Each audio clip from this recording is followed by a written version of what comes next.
अस्सलामु अलैकुम वरहमतुल्लाहि वबरकातुहू। मोहतरम सामईन, आज के टॉपिक में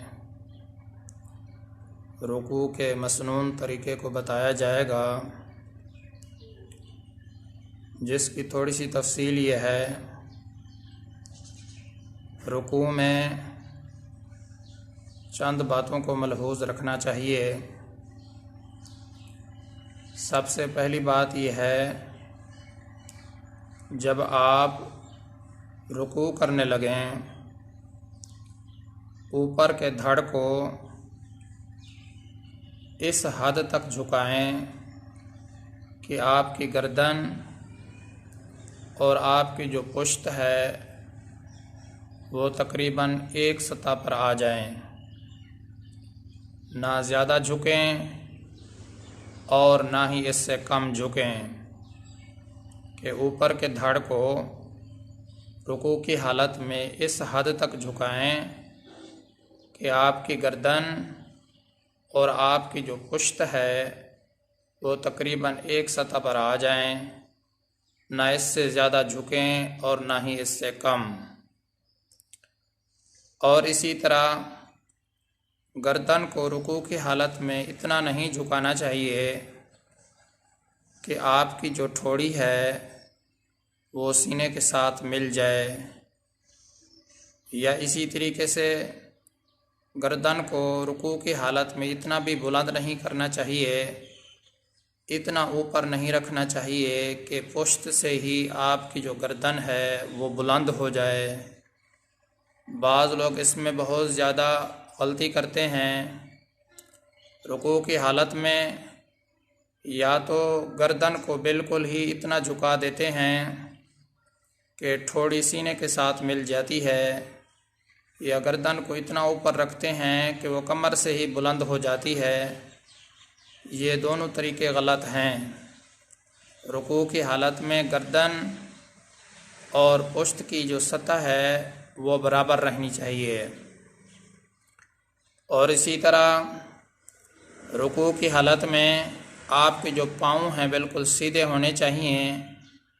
पाँव में बिल्कुल खम ना हो, सीधे सीधे आप पाँव रखें और उनमें खम नहीं होना चाहिए। और इसी तरह रुकू की हालत में अपने दोनों हाथ अपने दोनों घुटनों पर इस तरह रखें कि आपकी हाथ की जो उंगलियां हैं वो खुली हुई हों, कुशादा हों, यानी हर दो उंगलियों के दरमियान फासला हो। दाएं हाथ से दाएं घुटने को पकड़ें और इसी तरह बाएं हाथ से बाएं घुटने को पकड़ें, कि दोनों हाथ अपने दोनों घुटनों पर इस तरह रखें कि जो उंगलियां हैं आपकी वो कुशादा होनी चाहिए, खुली हुई होनी चाहिए, यानी हर दो उंगलियों के दरमियान फासला रहना चाहिए।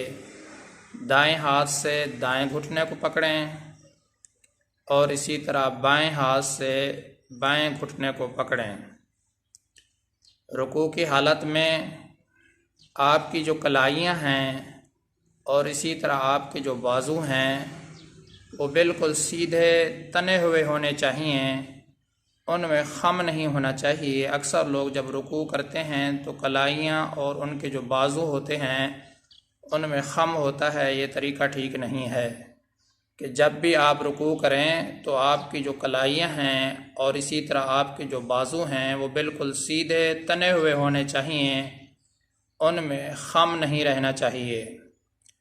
और इसी तरह रुकू में आप कम अज़ कम इतना ज़रूर रहें कि कम से कम आप 3 मरतबा सुबहान रब्बियल अज़ीम पढ़ सकें।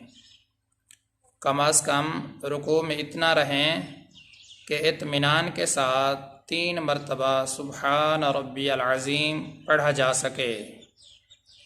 और इसी तरह रुकू की हालत में आपकी जो नज़रें हैं वो पाँव की तरफ होनी चाहिए।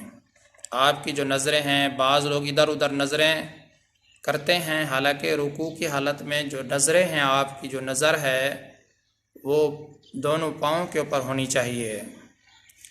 और इसी तरह रुकू की हालत में आपने जो पाँव पर ज़ोर देना है, दोनों पाँव पर जब आप ज़ोर दें तो वो बराबर का ज़ोर हो, दोनों पाँव पर बराबर ज़ोर देना चाहिए कि ऐसा नहीं कि एक पाँव पर कम और एक पर ज़्यादा हो। ऐसा ना हो कि दोनों पाँव पर जो आप ज़ोर दें वो बराबर होना चाहिए।